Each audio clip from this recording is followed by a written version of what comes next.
2 hours. It makes a huge, ginormous difference to, one, interacting with each other, the human connection piece, getting to know each other, but two, we've been in here for a month now, so it gets tired. It gets exhausting near the end. And I just want to thank you very much. It was a pleasure meeting you all.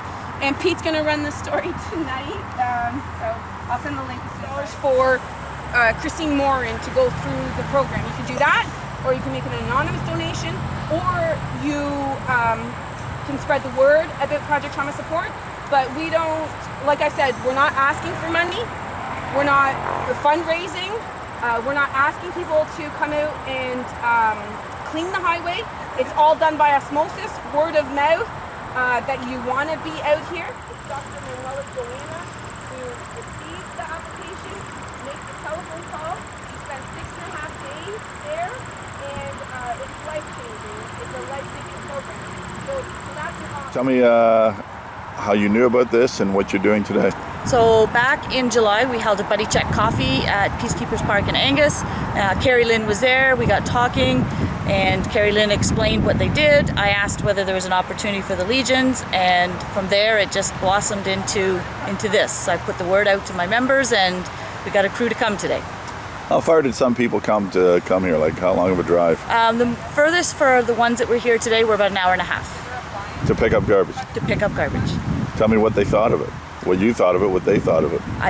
We're all filled with immense pride. I mean, the job itself is not glamorous by any means, but it's what that job means to these people. These are our heroes. These are the people that put their lives on the line for us, and the least we can do is make sure that the ramps that are dedicated to them are clean. I believe Carrie's been doing it twice a year for 4 years now, but can you believe the amount, and I just got here, but I mean, can you believe the amount of garbage that time and time again has to be picked up? It is unbelievable, the amount that we've picked up today, and we're only a small portion, so I can only imagine. Will you be back? I will definitely be back, and hopefully with more. Oh, yeah.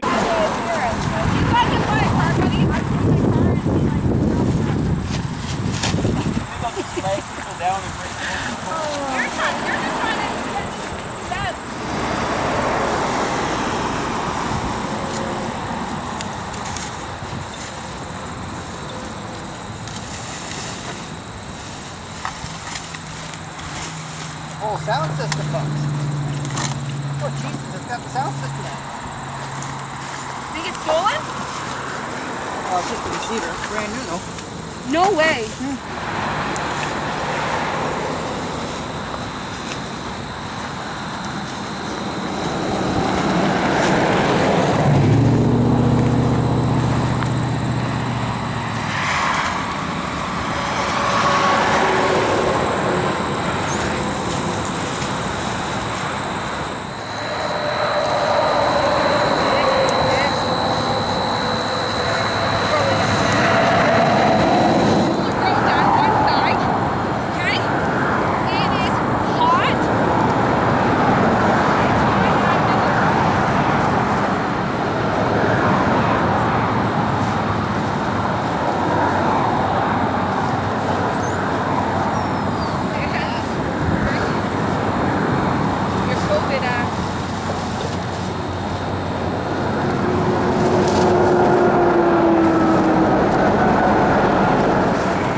Carrie, tell me about fourth year.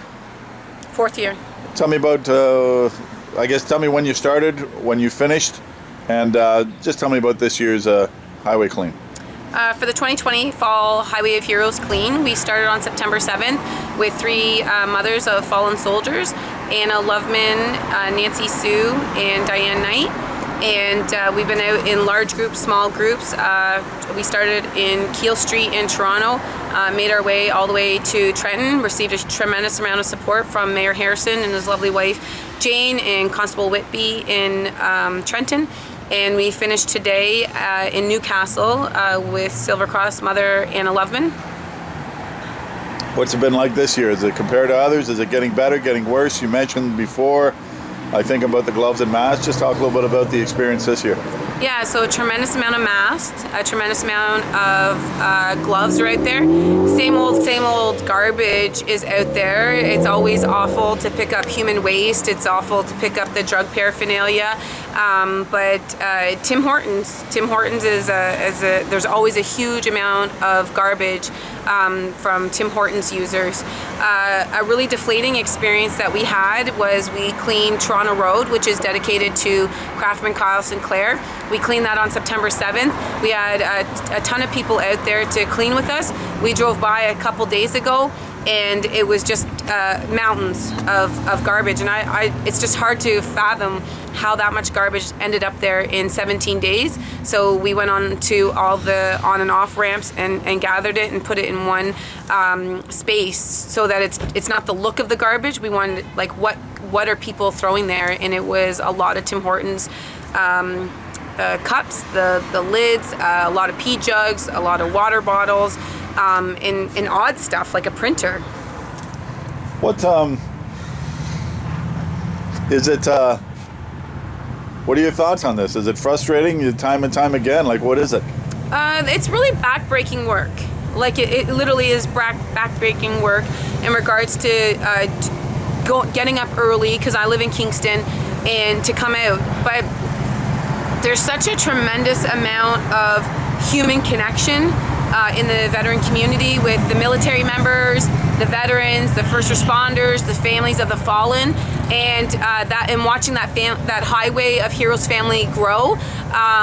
That's what the motivator is. That's what the joy of coming back all the time is. So it's somewhat of a mindless task to pick up garbage in regards to that's the task, but it's actually who you're spending the time with is why we're out there, and we're out there moving our pain into purpose. We're out there on a sacred stretch of Canadian soil in which 158 fallen soldiers were repatriated home, 4 Canadian civilians, and we're being environmentally astute, and we never really touch on how big of an impact our efforts are in making the environment a better place. You know, the little bit of piece of plastic might be there one day, but it ends up in the waterways. It affects the ecosystem. It affects the nature, and overall, it's pollution. So we really don't even touch on that huge component of what we're doing out there. And it's always nice for people to be inspired by what we're doing and why we're doing it. And today, people from District E, the Royal Canadian Legion, they came out for the very first time. The Royal Canadian Legion for the very first time organized themselves, and there was a group of 19 of us out there cleaning. They put in 3 hours of driving to meet us in the Durham region. That's pretty significant of what they are committed to in affecting change in our community and ultimately our country.